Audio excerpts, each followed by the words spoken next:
নমস্কার, সকলকে স্বাগত জানাই নতুন একটা ভিডিওতে। আশা করছি আপনারা সকলে খুব ভালো আছেন, সুস্থ আছেন।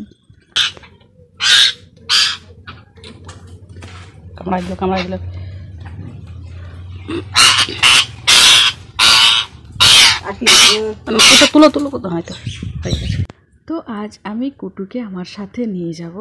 আজ 1.5 মাস হয়ে গেছে আমি এই বাড়িতে আর নেই, ওই বাড়ি মানে আমার মা বাবার কাছে চলে গেছি। তো ওইখানেই আমি এখন থাকছি। আগামী কিছু মাস ওইখানে থাকার প্ল্যান রয়েছে, জানি না কতদিন কি থাকতে পারবো, তবে প্ল্যান এরকম রয়েছে যে আগামী আর কিছু মাস ওইখানে থাকবো।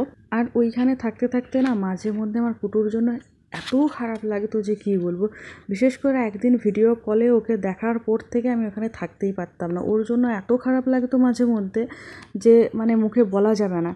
তো আমি তাই ঠিক করেছি যে এবার ওকে আমি নিয়ে যাব, তাই জন্যই আমার বিশেষ করে ঘর আসা।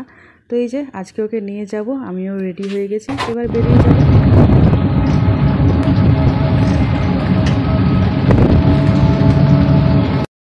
তো ঘর থেকে বেরিয়ে আমি কিছুটা হেঁটেছি, আবার হেঁটে এসে কিছুটা আসার পরে টোটো পেয়ে গেছি। টোটোতে করে এখন যাচ্ছি বাস স্ট্যান্ড। এখানে তো মানে বিশাল ভালো লাগছে দেখতে চারিদিক। অনেক দিন পর এই চেনা রাস্তায় এসেছি, এই চেনা রাস্তায় এখন যাচ্ছি, তো খুব ভালো লাগছে। চারিদিকে ফাঁকা সবুজ মাঠ, আর টোটোয় করে যাচ্ছি, ঠান্ডা ঠান্ডা হাওয়া। এই সময় বৃষ্টিও পড়ছিল বেশ ভালো রকমভাবেই, সেই সঙ্গে কুটুকে সাথে নিয়ে মনের মধ্যে একটা আলাদাই শান্তি। তবে এই সময় আমার মনের মধ্যে যা মানে ঝড় চলছিল সে আমি জানি আর ঈশ্বর জানে। কারণ প্রথমত হচ্ছে কুটু কোনোদিনও ঘর থেকে বাইরে বেরায়নি, তো ও কীরকম রিয়াকশান করবে জানি না। তবে এখনও পর্যন্ত ও চুপচাপ রয়েছে, মানে টোটোতে যাচ্ছে আর রাস্তা তো অনেক খারাপ, তো টোটোটা অনেক মানে ঝাঁকানাকা হচ্ছে। তো আমি সেখানে মানে হিলে ডুলে একাকার হয়ে যাচ্ছি, কিন্তু কুটু কোনোরকম কোনো রিয়াকশান এখনও পর্যন্ত দেয়নি, চুপচাপেই রয়েছে। এবার পুরো রাস্তা গেলে বোঝা যাবে ও কী করবে না করবে। প্রায় অর্ধেক রাস্তা মতো পৌঁছে গেছি। আর এই যে এইখানটাই দেখুন, এইখানে হচ্ছে সেই নীল রঙের শালুক ফুল ফোটে, জল হয়েছে, এইবার গাছ হবে আর ফুল ফুটবে তারপর।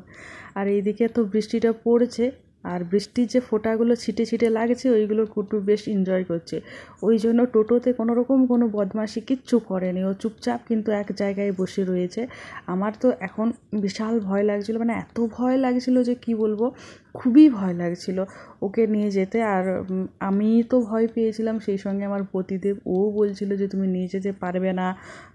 ও কোনোদিন ঘর থেকে বেরায়নি, গাড়ি টোটো লোকজন এই সমস্ত কিছুতে ভয় পায়। আর সত্যি এই সমস্ত কিছুতে ভয় পায়, এগুলো সমস্ত কিছু ওর নতুন। সেই সঙ্গে মানে কোনোদিন এই সব জার্নি তোর অভ্যাস নেই। আর এখন দেখুন ও বদমাশি করা আরম্ভ করেছে।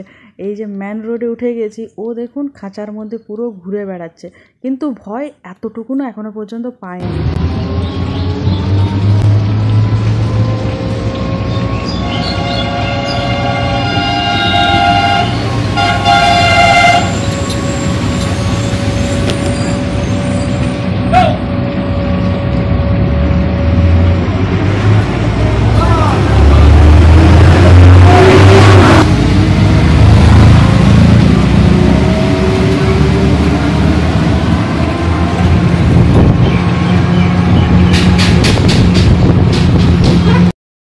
টোটো থেকে নেমে গেছি, বেশ ভালো রকমভাবেই টোটোতে করে এসেছি। ও কোনো রকম কোনো ভয় পায়নি, বদমাশিও সেরকম করেনি। বদমাশির থেকে ব্যাপার হচ্ছে যে ও ভয় পেয়ে এমন রিয়াকশান করে না, মানে এত ডানা ঝাপটা, এত চিৎকার করে ভয়ে।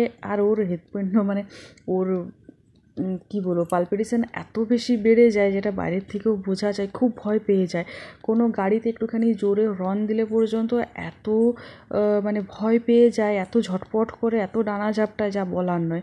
কিন্তু আজকে এখনও পর্যন্ত তো সেরকম কিচ্ছু করেনি। এবার বাসে যাব, জানি না কি করবে, যতক্ষণ না পর্যন্ত গিয়ে বাড়িতে পৌঁছাচ্ছি। বিশেষ করে বাসে উঠে বাস যতক্ষণ না পর্যন্ত চলছে ততক্ষণ তো একদমই বোঝা যাবে না, আর যতক্ষণ না পর্যন্ত বাড়ি গিয়ে পৌঁছাচ্ছি ততক্ষণ আমার মনে এতটুকুনও শান্তি নেই। এদিকে দেখুন বাস এসে দাঁড়াচ্ছে, বাস যাচ্ছে আসছে, আরও তার সাথে হাজার রকমের গাড়ি যাচ্ছে আসছে, এত লোকজন, ভিড় ভাট্টা, এত চিৎকার চেঁচামেচি, তাতেও কিন্তু ওর কোনো ভ্রূক্ষেপ নেই। ও কিন্তু ওর গা পুরো একদম চুলকে যাচ্ছে। আমার মনে হয় ওর গায়ে কোনো সমস্যা হয়েছে, সব সময় দেখছি গাটা চুলকাচ্ছে। কাল আসা থেকেই দেখে যাচ্ছি গা চুলকাচ্ছে। আসলে এই 1.5 মাস একা ছিল তো, তার উপরে ঠিকঠাক সময়ে খেতেও পায়নি ঠিকঠাকভাবে, আর স্নান টানও হয়তো হয়নি, তো সেই জন্য ওর গায়ে হয়তো কোনো রকম কোনো সমস্যা তৈরি হয়েছে, সব সময় গা চুলকেই চলেছে। যাই হোক, ফাইনালি বাস এসে গেছে, আমিও বাসে উঠে পড়েছি। এবার বাস তো দাঁড়িয়ে আছে, বাসটা ছাড়ার অপেক্ষায় রয়েছি আমি।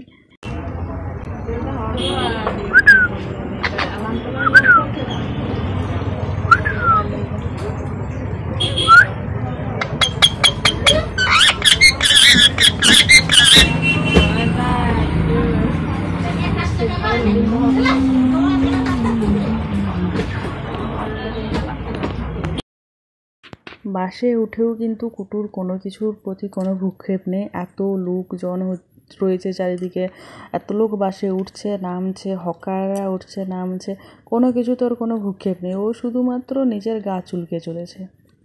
যাই হোক, বাস গড়াতে আরম্ভ করেছে। এই যে সেই সঙ্গে বৃষ্টিও আরম্ভ হয়েছে। আমি এখানে কাঁচটা দেওয়া ছিল, আমি কাঁচটা তুললাম, কারণ কাঁচ দিয়ে রাখলে আমার পুরো একদম দম বন্ধ লাগে। তো বাসটা চলতেও একটুখানি ভয় পেয়েছিল, যার কারণে আমার দিকে গুটিয়ে চলে এসেছে। কিন্তু যেরকমটাও করে অ্যাকচুয়ালি ভয় পেয়ে গেলে ডানা ঝাপটায়, ওর পালপিটেশন বেড়ে যায়, যেটা বলছিলাম আর কি, সেরম কোনো কিচ্ছু করেনি। ও দেখুন এই সাইডে এসে চুপচাপ বসে রয়েছে, আমি ওর খাঁচা ধরে রয়েছি। খাঁচাটা না ধরে থাকলে পড়ে যাচ্ছে, আর আমার পাশেই ওকে বসিয়েছি। আমি একেবারে সাইডে রোয়ের প্রথম সিটে বসেছি আর ওকে ধরে রেখেছি। বেশ ভালোভাবে এখনও পর্যন্ত যাচ্ছি, জানেন তো। আর যে বাসটায় আমি উঠেছি আমি জানি না, মানে ভুল করে আমি উঠে গেলাম এই বাসটায় উঠে বসে আছি। এই বাসটা এই জায়গার থেকেই ছাড়ে, মানে ওর স্টার্টিং পয়েন্ট এইখান থেকেই। তো বাসে উঠে আমি বসে আছি, এরপর 2টো বাস চলে গেল। তো হাই স্পিড বাসগুলো চলে গেল, ওইগুলোই হয়তো অনেক তাড়াতাড়ি পৌঁছে যেতাম। আর এই বাস থেকে নেমেও ওই বাসে চাপা যেত, কিন্তু আমি নামলাম না, কারণ এইখানে ভালো জায়গাটা পেয়েছি। বিশেষ করে কুটুকে নিয়ে যাচ্ছি তো, একা গেলে তো কোনো ব্যাপার নয়। তো ওই বাসগুলোতে ঠিকঠাক জায়গা পাবো কি না ওকে নিয়ে যাওয়া, ওকে রাখার মতো, তাই এখানে যখন ভালো মতো জায়গা পেয়েছি তো এই বাসে আমি চুপচাপ বসে রইলাম, যে যখন হোক গিয়ে পৌঁছাবো। আশা করা যাচ্ছে যে এখানে যখন ভালো জায়গা পেয়েছি তখন ভালোভাবে ওকে নিয়ে যেতে পারবো। আর এই যে পেছনেও অনেক লোক বসে আছে। তবে একটা জিনিস কি ভালো জানেন তো, এই যে প্রথমের সিটে আমি বসেছি, পেছনের দিক থেকে লোকে কি বলছে, কে কি দেখছে, আমার কোনো ভ্রূক্ষেপ নেই, মানে আমি তো দেখতে পাচ্ছি না। এবার লোকে কে কি বলছে না বলছে জানি না। না হলে এই পাখিটাকে নিয়ে যেতে গেলে হয়তো লোকে অনেক রকমের অনেক কথা বলতো, যেগুলো হয়তো মানে শুনতে খারাপ লাগতো বা কিছু, জানি না এখন কে কি বলে ফেলতো। তাই প্রথমে যখন বসেছি কেউ কিছু বলতেও পারবে না, বললে আমি শুনতেও পাবো না। তো এই সময় মোটামুটি একটুখানি আমার মাথার থেকে চিন্তাটা কম হয়েছিল, কারণ বেশ অনেকটা এসেছি, মিনিট 15 মতো বাসে এসেছি। ও কোনো রকম কোনো কিন্তু রিয়াকশান এখনও পর্যন্ত দেয়নি। তো আমি ভাবছিলাম যে হয়তো যদি এরকমভাবে পুরো রাস্তাটা চলে যায় তাহলে খুবই ভালো হয়। আর মাঝ রাস্তায় গিয়ে যদি ও আবার ভয় পেতে শুরু করে তাহলে আমি কি করব জানি না। তো হ্যাঁ, মুখের মধ্যে একটা প্রশান্তির হাসি তো রয়েছে, সেই সঙ্গে মনের মধ্যে কিন্তু ভয়টা একেবারে এখনও যায়নি। তবে এখন আমার অন্য একটা ভয় আবার আরম্ভ হয়েছে। ওকে এই যে এত পরিমাণে গা চুলকাতে দেখছি না, এটাতে আমার একটা ভয় আরম্ভ হয়ে গেছে যে কী এমন হয়েছে ওর গায়ে, সবসময় গা চুলকে যাচ্ছে কেন। বাড়ি গিয়ে প্রথমেই মানে বৃষ্টি টিষ্টি থামলে প্রথম কাজ হবে ওকে হলুদ জল করে খুব ভালো করে স্নান করানো। এখন দেখুন ও মাঝখানে বসে বসে ও রাস্তা দেখে দেখে যাচ্ছে। কী যে ভালো লাগছে আমার আজকে, মানে আজকের জার্নিটা আমার এখনও পর্যন্ত জীবনের বেস্ট জার্নি। এর আগে পর্যন্ত এত আনন্দে আমি কোনোদিনও যাইনি। আজকে আমার বেশ খুব ভালো লাগছে জানেন তো, বাসে যেতে, ওকে সাথে নিয়ে যাচ্ছি, এতটা শান্তি লাগছে মনের মধ্যে, এত ভালো লাগছে যে আমি মুখে বলে বোঝাতে পারবো না। ওকে দেখছি, আমি রাস্তার দিকে দেখছি একবার, ওকে দেখছি আবার, কারণ রাস্তাটাও দেখতে খুব সুন্দর লাগছে, বৃষ্টি পড়ছে তো রাস্তাটাও বেশ ভালো লাগছে, আবার ওকে দেখতেও আমার বেশ ভালো লাগছে। কতদিন পর ওকে কাছে পেলাম, ওকে কাছ থেকে দেখছি, খুবই ভালো লাগছিল। আমার মনের মধ্যে একটা আলাদাই শান্তি লাগছে, ওকে নিয়ে যেতে পারছি আমি।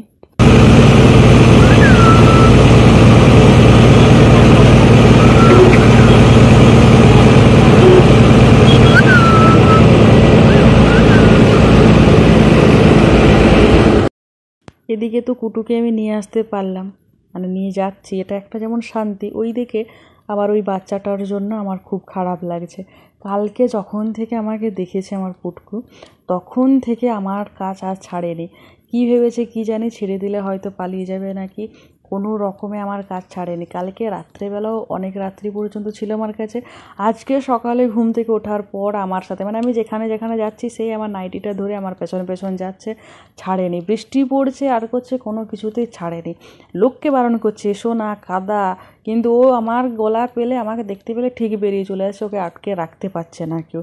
ওর জন্য ভীষণ মন খারাপ লাগছিলো। আসার সময় তো ওকে লুকিয়ে লুকিয়ে বেরিয়ে এসেছি আমি, মানে যখন দেখেছে যে আমি রেডি হয়ে গেছি তখন আর আমার কোল থেকে নামতে চায়নি।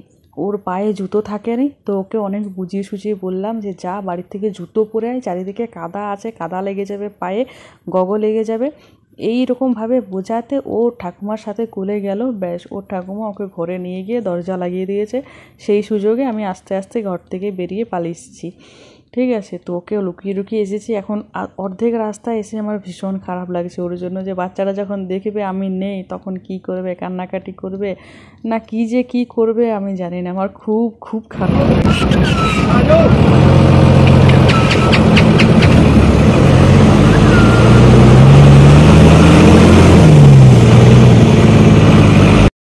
আজকের জার্নিটা আমার জীবনের বেস্ট জার্নি। আজকে এত ভালো লাগছে। কুটুকে যেদিন ভিডিও কল করেছিলাম কাকিমাকে বলেছিলাম যে চলো দেখাবে ওকে, কুটুকে দেখার পর আমার এত খারাপ লেগেছিল। ও আমার গলার আওয়াজ পেয়ে এমন করছিল না, সেই দিন থেকে ওই ভিডিও কলে দেখার পর থেকে আমি মানে শান্তিতে একদিনও একটা সেকেন্ডও নিঃশ্বাস নিতে পারিনি। আমার তো আসার কথা ছিল প্রায় 15-20 দিন মতো আগে। তখনই আমি ঠিক করেছি যাবো যখন আমি বাড়ি যাবই। আমার বাড়ি যাওয়ার কারণেই ছিল কুটুকে নিয়ে আসা। বাড়ি যাব, বাড়ির থেকে কুটুকে আমি নিয়ে আসব। তো আমার মানে শিলদা থেকে আমি ঘুরে চলে আসতাম, আমার বাড়ি যাওয়ার কোনো প্ল্যান ছিল না, শুধুমাত্র কুটুকে আমি আমার কাছে নিয়ে আসবো বলেই আমি বাড়ি গেছিলাম। তো ব্যাস এখন কুটুকে নিয়ে বাড়ি ফিরছি, আমার খুব ভালো লাগছে। আর আজকের ওয়েদারটাও অসাধারণ রয়েছে। আমার মনে যে দ্বিধা ছিল, যে অশান্তি ছিল, সেটা তো মিটে গেল কুটুকে নিয়ে আসতে।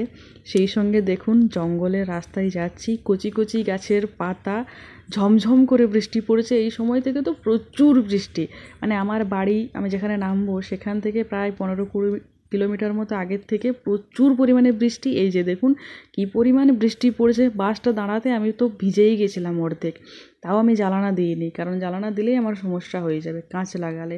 তো প্রচুর বৃষ্টি পড়েছিল, সেই সঙ্গে পছন্দের গান, হেডফোনে পছন্দের গান শুনছিলাম, আর পাশে ছিল আমার শান্তি কুটু। তো এত ভালো লাগছিলো, একদম একটা প্রশান্তি নিয়ে আমি বাড়ি ফিরছিলাম। একটা মানে আলাদাই অনুভূতি হচ্ছিল, একটা আলাদাই ভালো লাগা ছিল। শুধু একটা জিনিসেরই অভাব ছিল, সেটা হয়ে গেলে পুরোপুরি একদম মানে 200% আমার শান্তি হয়ে যেত। পছন্দের গান, সেই সঙ্গে পছন্দের মতো একটা ওয়েদার, আর সঙ্গে কুটু, আলাদা মানে মনে একটা মানে কি বলবো, যেটাকে কোনো বর্ণনা করা যাবে না এমন একটা অনুভূতি হচ্ছিল মনের মধ্যে। খুব খুব ভালো লাগছিল, আমার খুবই ভালো লাগছিল। আর এই যে বৃষ্টি পড়ছিল, আমি জানালা দিয়ে হাত বার করে দিয়েছিলাম, আর কি ভালো লাগছিল আমার, মানে এতটাই ভালো, ওই যে বললাম মুখে বলে মানে বর্ণনায় প্রকাশ করা যাবে না, এতটা ভালো লাগছিল। তবে এই দিকটাতে এসে আমি যেটা দেখলাম সেটা হচ্ছে, আমার শ্বশুরবাড়ির ওই দিকে এত পরিমাণে বৃষ্টি কিন্তু পড়েনি। এই দিকে এসে দেখছি ও বাবা, কালকে যাওয়ার সময় যে মাঠঘাট দেখে গেছি শুকনো, এখন দেখছি সব পুরো ভরে একদম জলে টইটুম্বুর। চারিদিক দেখুন কত বৃষ্টি হয়েছে, কত জল যাচ্ছে। মাকে ফোন করেছিলাম, মা বলছে কালকে তুই বাসে ওঠার পর যে বৃষ্টি আরম্ভ হয়েছে, আর বৃষ্টি থামেনি। শুধু যে আরম্ভ হয়েছে এমনটা নয়, বৃষ্টিটা খুব জোরে, মানে বৃষ্টিটা আসতেও হয়নি, তখন থেকে বলছে পুরো টানা ওই রকমই জোরে বৃষ্টি পড়ে যাচ্ছে পুরোপুরি একদম সারা রাত। এখন তো ধরুন দুপুরবেলা, ঠিক আছে, এখন দুপুর 1-1:30 মতো বাজে, এই সময় আমি কুটুকে নিয়ে আসছি। তো এই সময় পর্যন্ত এখনও এত পরিমাণে বৃষ্টি পড়ছে। গল্প করতে করতে এই যে বাড়ি পৌঁছে গেছি। বাড়ি পৌঁছে মানে বাস থেকে নেমে রাস্তার থেকে ঘর ঢুকতে ঢুকতে আমি অর্ধেক ভেজা হয়ে গেলাম, এত বৃষ্টিটা পড়ছে। তবে যাই হোক, আজকের জার্নিটা আমার লাইফের বেস্ট জার্নি ছিল, আমার খুব ভালো লেগেছে। আর বাড়ি ফিরলাম এক রাস প্রশান্তি নিয়ে। আজকের মতো এই পর্যন্তই।